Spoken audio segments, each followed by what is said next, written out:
Israel और Iran के बीच पिछले 3 दिन से जो युद्ध चल रहा है उसमें अब एक ट्विस्ट आया है, एक नया मोड़ आया है। दरअसल रूस के राष्ट्रपति व्लादिमीर पुतिन और अमेरिका के राष्ट्रपति डोनाल्ड ट्रंप की फोन पर बातचीत हुई। 50 मिनट ये बातचीत चली है और इसमें दावा किया जा रहा है, कहा जा रहा है, अमेरिका की तरफ से कहा गया कि पुतिन ने इस युद्ध को रुकवाने की या कहें कि मध्यस्थता करवाने की, या फिर जिस तरीके से ट्रंप चौधरी बनने की कोशिश आजकल दुनिया में कर रहे हैं वैसी ही कोशिश की है। पुतिन ने एक बात कही कि अगर ये युद्ध लंबा चलता है तो मिडिल ईस्ट के लिए ये किसी श्राप से कम नहीं होगा, बिल्कुल सही नहीं होगा। इसी वजह से अब क्या पुतिन इन दोनों देशों के बीच मध्यस्थता करवाएंगे और क्या ऐसा संभव है, इसी विषय पर चर्चा करेंगे। चर्चा मेरे साथ मौजूद हैं हमारे सहयोगी अनुपम प्रसून सर, बहुत बहुत स्वागत सर। क्या ऐसा संभव है कि पुतिन मध्यस्थता करवाएं दोनों देशों की? देखिए, आप इसे मोटे तौर पर अब मैं आपको समझाता हूँ थोड़ा सा। एक देश जो कुछ दिन पहले क्या सिर्फ 1 महीने पहले भारत पाकिस्तान के मामले में बड़ा मूंछों पर ताव देकर चौधरी बन रहा था, नेता बनने चला था माफ करिएगा, नेता बनने चला था, उसकी हालत 1 महीने बाद कैसी हो गई। मतलब आप ये समझ लीजिए कि अटैक इजराइल पर हो रहा है, हालत खराब है अमेरिका की। इसे आप कोई हल्के में मत लीजिएगा। ये जो पूरा अमेरिका जो इस पूरे मामले में पुतिन को फोन करके जो बातचीत हुई है डोनाल्ड ट्रंप की, आप इसे कैसे एक नॉर्मल बातचीत देख रहे हैं? नहीं। और क्या कभी आपने देखा कि फोन पर, मैं ट्रंप के पिछले कार्यकाल को भी आपने देखा, मैंने भी देखा और इस कार्यकाल को भी मैं देख रहा हूं। आप बताइए कि एक तो ढंग की 50 मिनट की मीटिंग नहीं हो पाई दोनों के बीच, और 50 मिनट तक फोन कॉल पर बातचीत। ये ऐसे समझिए कि जो पूरी दुनिया का चौधरी बन रहा था ना, उसकी हालत इतनी खराब हो गई है, इतनी खराब हो गई है, पसीने छूट रहे हैं। आप इसे ऐसे मानिए, अमेरिका को सबसे ज्यादा इस युद्ध से नुकसान होने जा रहा है। अमेरिका पर सबसे ज्यादा खतरा मंडरा रहा है। अमेरिका ने, मतलब ऐसा कह लीजिए कि इजराइल जो अभी तक, जैसे लोग कहते हैं कि अमेरिका और इजराइल तो एक ही हैं, लेकिन ईरान को उकसाकर इस वक्त बहुत भारी मुश्किल में अमेरिका आ गया है। ये एक स्थिति बनती नजर आ रही है। अब इस पूरे मामले को थोड़ा और गहराई से जाकर समझना होगा। 50 मिनट तक की जो फोन कॉल पर बातचीत हुई है, उस बातचीत में क्या निष्कर्ष निकला है जानते हैं क्या? निष्कर्ष ये निकला है कि एक तरफ इजराइल का सपोर्टर है अमेरिका और ईरान का सपोर्टर है रूस, जो खुलकर एक दूसरे को सपोर्ट करते हैं। मतलब यहां पर कोई युद्ध होता तो समझिए कि अमेरिका और रूस दोनों के बीच युद्ध होता। तो ऐसे में डोनाल्ड ट्रंप और रूसी राष्ट्रपति व्लादिमीर पुतिन के बीच ये बातचीत हुई है कि क्यों ना तुम ये, मतलब पुतिन को डोनाल्ड ट्रंप ने कहा कि आप क्यों ना एक मीडिएटर की भूमिका निभाएं, एक मध्यस्थ की भूमिका निभाएं और इस लड़ाई को ख़त्म करवाएं। अब इसके बाद क्या हुआ कि इजराइल से भी, अच्छा, पुतिन के संबंध इजराइल से कोई बुरे नहीं है, वो भी मतलब ईरान के अच्छे दोस्त हैं। कहने का मतलब ये नहीं हो जाता है कि इजराइल के साथ दुश्मन है। हाँ, दुश्मन है, ऐसा नहीं है। अब यहाँ पर क्या हो गया कि पुतिन ने दोनों देशों से बातचीत की और बातचीत करने के बाद वो कह रहे हैं कि हम मध्यस्थ बनने के लिए तैयार हैं। अब मैं तो हैरान हूं इस बात पर कि ये अपने चौधरी साहब का क्या होगा। ये अपने चौधरी साहब मतलब डोनाल्ड ट्रंप साहब का क्या होगा। इनकी तो पूरी साख मटियामेट हो गई। आज जब ये इतना ही भारत पाकिस्तान के युद्ध में बार बार वो जो एक्स पर पोस्ट 16 बार बोल चुके हैं। 16 बार जो एक्स पर पोस्ट डाल कर और भाषण दे देकर जो इन्होंने अपनी चौधराहट दिखाई थी, वो अब कहाँ निकल गई। कहना चाहिए था ना कि उन्हें कि इजराइल और ईरान के बीच मैं मध्यस्थता करवा रहा हूं, मैंने जंग रुकवा दी। क्यों नहीं रुकवा रहे हैं?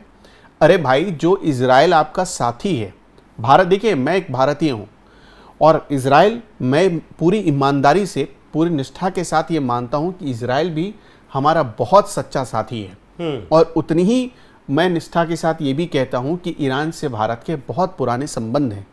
तो दोनों देश हमारे लिए बहुत इंपॉर्टेंट है, जो हमारी सरकार की पॉलिसी भी है। लेकिन यहां पर मैं थोड़ा अमेरिका के एंगल से कहना चाहता हूं। मैं इजराइल पर कोई सवाल नहीं उठा रहा कि जो इजराइल अमेरिका का इतना नजदीकी होने के बावजूद, जिसके हथियार मतलब बनाता अमेरिका है तो इस्तेमाल इजराइल करता है, टेस्टिंग इजराइल में होती है। बात समझ रहे हैं आप जी? अमेरिकी हथियारों का टेस्टिंग फील्ड बन चुका था इजराइल, अभी भी है।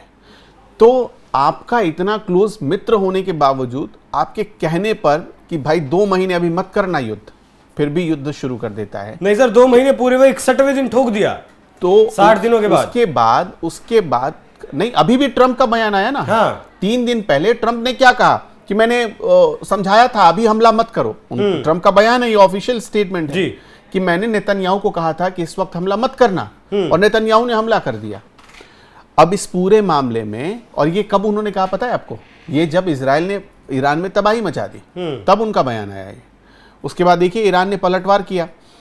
अब इसमें समस्या क्या है कि हमारे चौधरी साहब को, उनका जब सब कुछ लुट गया, ना तो इजराइल सुनने को तैयार, ना ईरान सुनने को तैयार, लगा कि अब हम वो ट्विटर छाप पटाखा कैसे चलाएंगे, मतलब हम उसे ट्विटर छाप पटाखा ही कहते हैं। तो अब उन्होंने क्या किया कि एक नया दाव खेला। भाई चौधरी तो किसी तरह से बनना है, और वहां जो लाखों करोड़ों रुपए की सैलरी पर बैठाए हुए लोग, सलाहकार जो रखे हैं उन्होंने, उनको भी तो कुछ सलाह देना था। तो उन्होंने चौधरी साहब यानी डोनाल्ड ट्रंप को ये सलाह दी कि भाई आप फोन घुमा दो पुतिन के पास, और उसे बोलो कि तुम लीडर, तुम बड़े आदमी, लगा दो फोन दोनों को और युद्ध रुकवा दो। हालत खराब हो गई है अमेरिका की, इसलिए रूस से बातचीत करके रूस को कहना पड़ रहा है। और दिलचस्प क्या है इस पूरे मामले में, मैं जो पढ़ रहा हूं यहां पर, जो रिपोर्ट्स देख रहा हूं, उसमें अमेरिका ये एक्सेप्ट भी कर रहा है कि हम रेडी हैं, हम तैयार हैं कि आप करिए, मीडिएशन करिए दोनों देशों के बीच। अच्छा सर, रूस से खतरा क्या है इस युद्ध में? ईरान हथियार ले लेगा रूस के, ईरान रूसी हथियारों का इस्तेमाल करेगा, रूस ईरान का, दोनों के बीच एक, मिडिल ईस्ट को क्या खतरा है? मिडिल ईस्ट को भी खतरा है। देखिए अब मिडिल ईस्ट के सारे देश तो रूस के पार्टनर नहीं है, लेकिन ईरान तो पार्टनर है। अब इससे क्या है कि जो मिडिल ईस्ट के वो देश जो अमेरिका के टुकड़ों पर पल रहे थे, उनके लिए तो भारी मुसीबत आ जाएगी ना। और जो इस वक्त खड़े भी नहीं है ईरान के साथ, जो देश इस वक्त ईरान के साथ नहीं खड़े हैं, और वो खुद को मुस्लिम देश भी कहते हैं, और उनके रूस से भी संबंध खराब है, वो अमेरिका के टुकड़ों पर पल रहे हैं, ऐसे में तो ईरान की नज़र तो चढ़ी होगी। और आप एक बात जान लीजिए, ट्रंप अगर मतलब अचानक कुछ फैसला लेते हैं तो ईरान भी बिना बता के ही हमला करता है। किसी दिन उठेंगे वो देश को पता चला कि ईरान ने तबाही मचा दी। ईरान ऐसे ही करता है, उसकी ये पॉलिसी रही है। ईरान अपने दुश्मनों को ऐसे ही उन पर अटैक करता है। सर इजराइल के साथ तो उसने काम भी किया है लगभग 2.5 दशक तक, तो दोनों एक दूसरे की रणनीति को जानते हैं, बहुत अच्छे से जानते हैं। आपको जो खबर एक आई कि नेतन्याहू को छिपना पड़ा, ये खबर जब आई कि नेतन्याहू को जाना पड़ा, भागना पड़ा, छिपना पड़ा, ये खबर कहां से आई? देखिए अब मैंने आपको, हम जब भारत पाकिस्तान का युद्ध चल रहा था उस वक्त हमने वॉर के अलग अलग प्रोपेगेंडा के बारे में बहुत सारे वीडियो में डिस्कस किया था, जिसमें एक प्रोपेगेंडा जो नैरेटिव वॉर होता है उससे भी लड़ाई लड़ी जाती है। अब यहाँ पर क्या है कि ईरान नैरेटिव वॉर की लड़ाई में जीत रहा है, भले ग्राउंड पर वो इजराइल के सामने कमजोर है। देखिए वैसे अगर आप पेपर पे देखेंगे तो ईरान की सेना इजराइल की सेना से ऊपर है, 14वें नंबर पर आती है वो, बिल्कुल ग्लोबल रैंकिंग में, ग्लोबल रैंकिंग में 14वें नंबर पर आती है, और इजराइल की सेना 17वें नंबर पर आती है हर मामले में। लेकिन ऑन पेपर सब कुछ लड़ाई तो जीती नहीं जाती ना, लड़ाई जीती जाती है जंग के मैदान में। तो ये जंग के मैदान की पॉलिसी और ये जो कूटनीति है, इस कूटनीति का सबसे बड़ा मास्टरमाइंड अमेरिका था। और जब ये मास्टरमाइंड खुद ही अपने जाल से, अपने प्लान से पिट गया, मतलब बैकफायर कर गया, तो अब उसने रूस को चुना है कि भाई आप कर दो मध्यस्थता, युद्ध रुकेगा तो अमेरिका को इसमें फ़ायदा यही है कि उसकी साख बच जाएगी। अब जाहिर सी बात है, आपने देखा आज जब इजराइल पर अटैक हुआ तो वहाँ पर किस पर सवाल उठे? इजराइल के आयरन डोम पर सवाल उठे और अमेरिकी डिफेंस सिस्टम पर सवाल उठे। अगर हम ये कहते हैं कि चीन के defence system, air defence system बेकार थे, हम कह रहे थे ना भारत पाकिस्तान युद्ध के दौरान, तो आज अमेरिका के भी कोई ज्यादा बढ़िया नहीं है। तो आज तो हमने देख लिया ना कि अमेरिका के भरोसे भी अगर इजराइल रहा तो यही हालत होगी। इससे बढ़िया तो उसका आयरन डोम था, जिसने दावा किया कि 2 फाइटर प्लेन्स ईरान के उसने मारे हैं। F-35 को अभी एक खबर ये आ रही है कि F-35 को रीडेवलप किया है इजराइल ने, और अमेरिका की मदद से किया है, जिसमें अब बहुत सारी चीज़ें, जैसे कि रीफ्यूलिंग की जो हवा में रीफ्यूलिंग की बात आती थी, अभी ईरान पर जो अटैक हुआ था, F-35 को ऐसे डेवलप किया गया था कि बिना रुके, बिना कहीं लैंडिंग के, ग्राउंड सपोर्ट के, एयर रिफ्यूलिंग के, उसने ईरान पर स्ट्राइक किया। तो अमेरिका की मदद से किया। लेकिन जब वही F-35 का पायलट पकड़ा गया, जो अभी ईरान दावा कर रहा है, तो महिला उसमें, पायलट, हाँ, तो उसमें किसके ऊपर सवाल उठेगा? इजराइल के ऊपर उठेगा, और इजराइल से ज्यादा अमेरिका के ऊपर उठेगा। तो इस देखिए, ईरान तो इस वक्त कमजोर है, हर मामले में इजराइल के सामने बहुत कमजोर लगता है।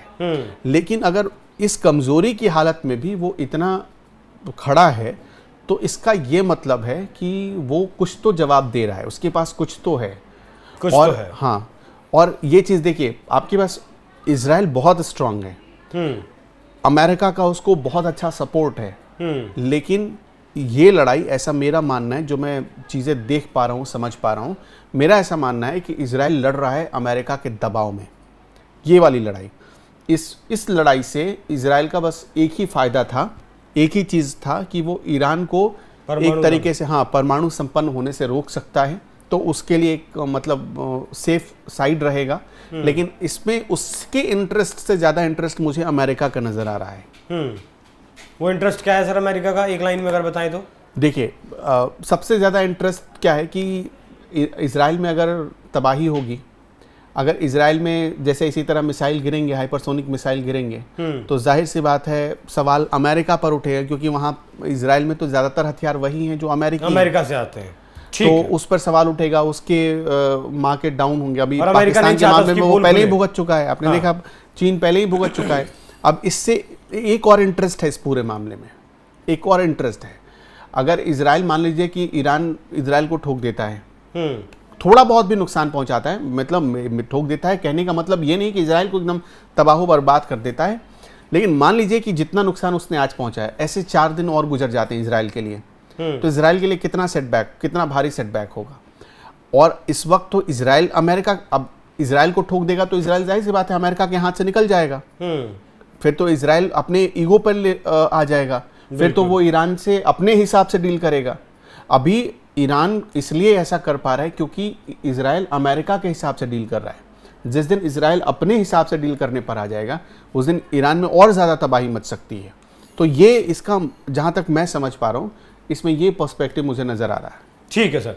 बाकी पुतिन की एक धमकी और ट्रंप का घुटनों पर आकर फोन करना, पुतिन को बातचीत करना, 50 मिनट बातचीत होना और ये बताना कि आप मध्यस्थता इसकी करवाइए, खुद जो चौधरी बन रहे थे वो अपनी पगड़ी पुतिन के सर पर रख देना कोई आम बात नहीं है। जाहिर सी बात है, इस पूरे युद्ध के पीछे, इस पूरी लड़ाई के पीछे कुछ ना कुछ बहुत बड़ा चल रहा है, और वो बड़ा है कि अमेरिका नहीं चाहता कि वो मतलब दुनिया के लेवल पर, इंटरनेशनल लेवल पर अपनी और अपने हथियारों की बेइज्जती करवाए। बाकी सर बहुत बहुत धन्यवाद आपका। दर्शकों, आप इस विषय पर क्या राय रखते हैं, कमेंट कर जरूर बताइएगा। नमस्कार।